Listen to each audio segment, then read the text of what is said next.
Now, before I show you the Apocalypse maps, take a look at this. Pigeon. DICE have gone full mean. They've added a gadget to the scout class, which is a pigeon that you can deploy. And you can fly it around. I'm flying this manually right now. Can't do the elevation, unfortunately, so you don't get full control, but you can decide the direction where it's generally going to go. You can also take pictures with it that spot enemies on the ground. They actually did that in World War One. They strapped cameras to pigeons and ordered them, they say, pigeon, go over there, to fly around for a bit, and the cameras would take pictures every few minutes, then come back and they would develop the pictures and discover if there were any enemy locations underneath where the pigeon went. Now this pigeon, you can enter it and exit it at any time, and if you leave it in the air, it will actually fly around in a circle wherever you left it and passively spot things on the ground. So there, I just took a picture with the pigeon and spotted that enemy. It's a full outline spot though. But like I said, if you leave him there, he will just passively fly around. I don't know how long though. Do the pigeons fly around forever? Probably not. Here's an enemy pigeon. You can shoot it down. At the moment, that looks like the only way to get rid of it. And there's a massive reload time on it as well. Now, the pigeon may or may not make it to the vanilla game. This is just the CTE version of the game, and DICE may decide, you know what, the pigeon, it's not working out. We thought we could have a relationship together, but unfortunately, pigeons and Battlefield 1, we just don't mix anymore. So this might not come to the main game, but for the meanwhile, it's in CTE, and it's a really useful scout gadget for spotting players. So there you go. Just a shame that you can't fly it around with full control. I'd like a third-person view maybe, and I'd also like to fly it into people's faces. But there you go. Can't have everything. Right then, new maps, new weapons. I got to play 3 new maps on the CTE, record it all. These are white box, work in progress. This one is called Caporetto. And this was my favourite out of the 3 maps from Apocalypse. I think there's going to be 5 in total, which is obviously one more than we get in Turning Tides. And this is a Conquest Assault map. Starts up at the hill. And that's why it's called the Apocalypse, because the world is ending in the sky. I'm not sure what that is, but I hope DICE can fix it before a black hole opens and ruins us all. B point here is called the Outpost. Similar kind of building there to the one that's on Empire's Edge. Moving down the hill here. Plenty of airplanes on this map. No tanks though, but there are horses. And the sea flag is just over there to the northwest. Kind of parallel with the B flag. So over there now. Bit of a bridge here. Nice little stream as well. Flows all the way through the level. Look at that. Reminds me of that bit in GTA 5 when you go in that race. I just want to get a skateboard and just skate down there. No skateboards though. I don't think they used skateboards in World War One. You never know. Maybe they did. Anyway, it's quite a pretty map, even though it's still white box at the moment. Quite hellish with all the fires in the background. And all this ash falling down from the sky. That horse was being naughty. I'm trying to get to the D flag, so I just want to have a quick look at it. You know, this is my first time playing the map. Everyone's trying to kill me though. I just want to have a look around the level. Horse beckoned me there. Let's go and have a look at D. Quick look at D this is. Just a quick run through. There's a few rocks. Missed the sword. D's a boring flag. Never go there. E. Capello Grove. Really open this is. Nice little fountain in the middle here. Very pretty. There is someone on the point though. Trying to locate them. Where are they? Oh, there he is. Cheeky sniper. Never saw it coming, did he? Feel bad for the guy. And that's pretty much this map. That's the general layout. You start at the top of the hill if you're attacking. If you're defending, you've got all the flags. There's going to be a lot of spawn camping, let me tell you. I think it would be better off as a conquest map rather than conquest assault. Now this is one of the new weapons for the assault class. We have lost. There's the factory version of it and the optical version, I think. It's kind of like a mini show. Really good hip fire on it, but you only get 9 rounds in the magazine, which is not much at all. But I think this is much more of a hip fire weapon. You can see the spread is really nice with hip fire there. Really tough to aim it though with the default iron sights because they're just so big and chunky. Like if you're trying to hit something at range with this thing, then good luck. Medic weapon here. This thing was amazing. Absolutely loved it. Great sound. Called the Howl Marksman. 20 in the mag, I think. Looks like a 3-bullet kill at certain ranges. Obviously it's got a bipod on it, so if you're going prone, very useful. And there's a factory version and the marksman version, which you're seeing here.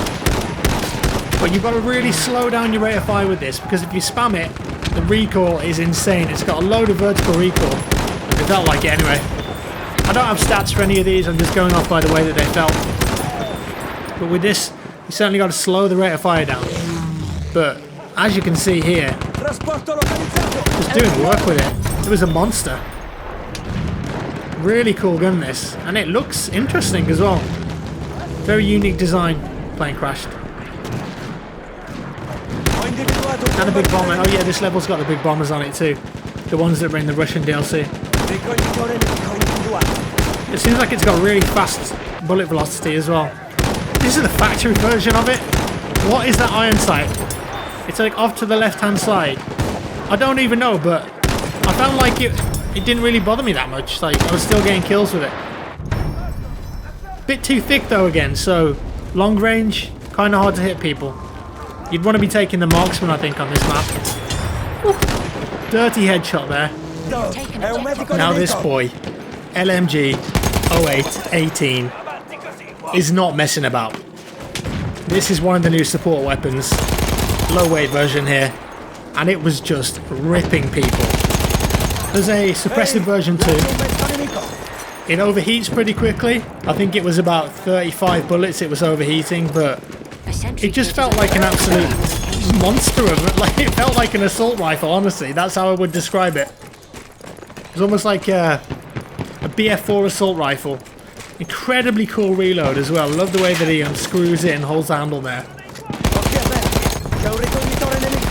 I think it was just so good because the recoil was very easy to control. And with the new time to kill as well, LMGs have been buffed. They'll probably change it before this is all released, but it was nice. Really enjoyed using this. Just tearing infantry up with it. One of the new scout weapons here. Kind of looks like all the other sniper rifles, to be honest with you. And this one is called the Ross MK3. You'll see a kill in a second, and it'll come up in the kill feed. You don't have to unscope either. Fire another shot. Kind of like the M95. I tend to like rifles like this though. Didn't get much of a chance to use it. Neither this one, to be honest with you. And this is the 1917 Enfield Infantry, and it's basically a Fatley Enfield. That's what I could ascertain. It's got a cool sound. Love the iron sights. Love the action. But didn't really get a chance to see if it was any good or not, unfortunately. Go watch Stoddy, I'm sure he'll tell you if it's good or not. I think that was all the new primary weapons. I think I missed one of the new revolvers, and there was also a huge gas artillery launcher thing, but that wasn't something that you could deploy with. That was just on this map, I think, and you just go over to it and press E, and it fired a load of gas shells, and it just covered a flag completely. Pretty interesting, that. There's some new melee weapons as well, like a broken bottle and all sorts of stuff. Next map, Passchendaele. Interesting battle this. Cool TV movie as well, if you haven't seen it. Check it out. Looks like your standard Battlefield map layout, to be honest with you. So we're going to go around, take a look. A flag. Ruined church. Looks very similar to the one on Amiens, to be honest with you. Maybe even the one on Quentin Scar. Probably a bit similar to that, to be honest. B flag. from A to B, there's a lot of trenches. Not sure what that is. Sure it'll get fixed. Perhaps it was intentional. I don't know, but notice that big gas cloud out there. We'll take another look at that in a second. A B is just really a big pillbox. The cap radiuses on this map. Is it radiuses or radii? I'm not sure, but they're really small on this map. C flag. Now they've nailed the way this looks. I know it's white box, so you can't really picture it, but imagine it with textures. When you see any photos of the Battle of Passchendaele, these trees are exactly how they were in real life. Completely destroyed, no leaves on them, half trees, everything like that. D's just a big old cottage. A ruin, really. And this gas cloud over there. Now, I had an idea that, or a thought, let's say, you know, is that going to actually move onto the level at some point? Is it going to cover the level and then force people to use a gas mask, or perhaps, you know, everyone gets a gas mask by default on this level, and then at one point the gas engulfs the entire level, let's say for 2 minutes, and then everyone who's infantry is forced to put their gas mask on. No ADSing. Snipers are going to have to think about moving.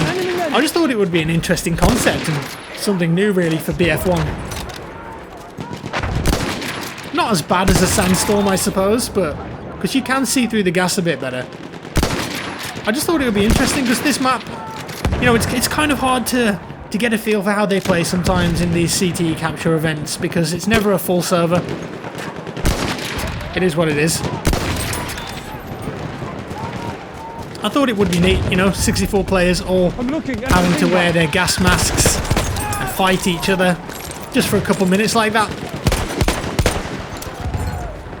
Maybe that's DICE's intention with this, I don't know.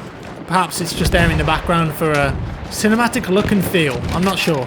Enemy machine gun! Watch it, there's a scout. But towards the end of this map, as you're seeing here, we actually managed to push their team all the way back to their gimme flag, and it created this really interesting line of defense, which you don't often get in BF1 maps, and it's pretty neat.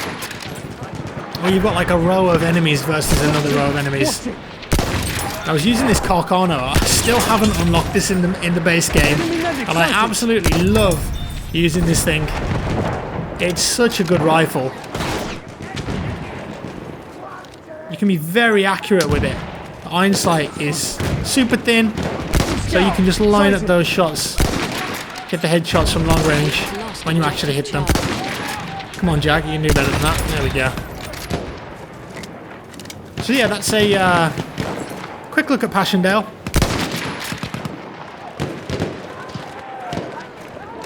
Who's got ammo? The E flag is Adler Ridge on it now.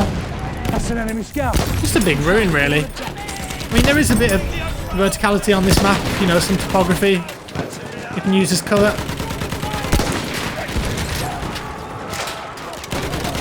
But once again, it's hard to get a sense of exactly how good these maps are when the server isn't full. And I mean, most people on this map in particular were just playing scouts so they could fly the pigeons around. So it was like, oh my god, you can fly pigeons around. So perhaps that's why they were all just chilling at the back there. And finally, third map that I got to capture, the Somme. A lot of people were surprised when this wasn't in BF1 at launch, but here it is. The Somme was one of the bloodiest and most horrifying battles of World War I. And in the BF1 version, the British team have to attack the German forces in conquest assault, so the Germans start with all of the flags captured. And the British team, I believe, got 2 land ships.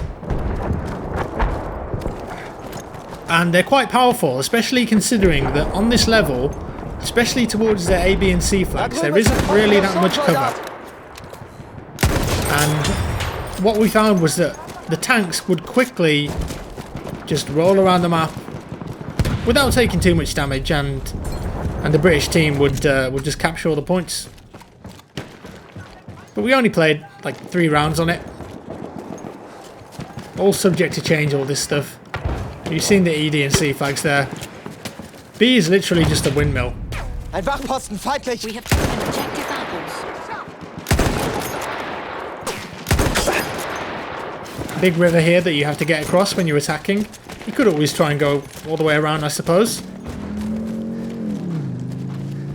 Lots of transport vehicles. And the A point here, it's going to look absolutely beautiful. This is when it's finished. When this is textured, it kind of looks like a really sunny, bright day, doesn't it? And I'm not sure if they have different weather effects on this map, but I think it's going to look like a lush French countryside before the attack began. It's going to be very sniper heavy, this map, for sure. We do have these trench areas. Blanchett didn't have much of a chance there. There's going to be a lot of sniping on this map, no doubt. We have lost very open lines of sight.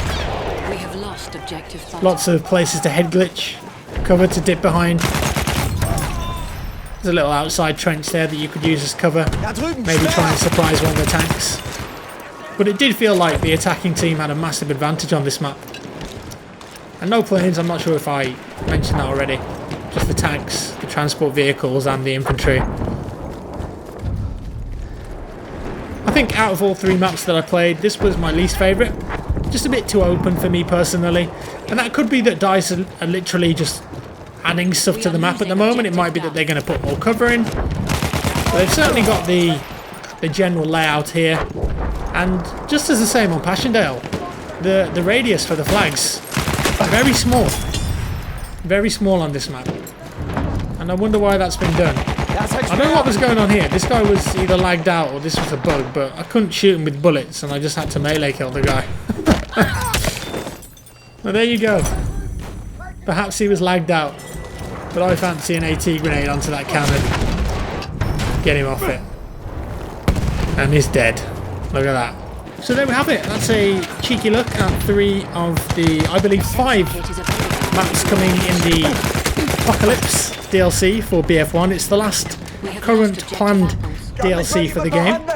No idea of release date yet, but I think it's pretty neat that we get to test and play the maps this early. I mean, the remaining 2 Turning Tide maps aren't even out yet. But I have to say that only one of the maps out of the 3 felt apocalyptic to me. I suppose that's the right word, seeing as that's the theme of this expansion. But I think what they're going for is, you know, what historically were the craziest real battles of World War I. And it could be also that, you know, it's white box, and sometimes it's hard to envision what these are going to look like when they're finished and polished, and they certainly don't have the sheen that you would expect from a DICE map at the moment when they're in this kind of stage. It's going to be interesting to see how they develop. If you enjoyed the video, guys, give me a thumbs up. That would be amazing. Thank you so much. If you didn't enjoy it, a thumbs down. Subscribe if you want to see more like this, and I'll see you in the next one.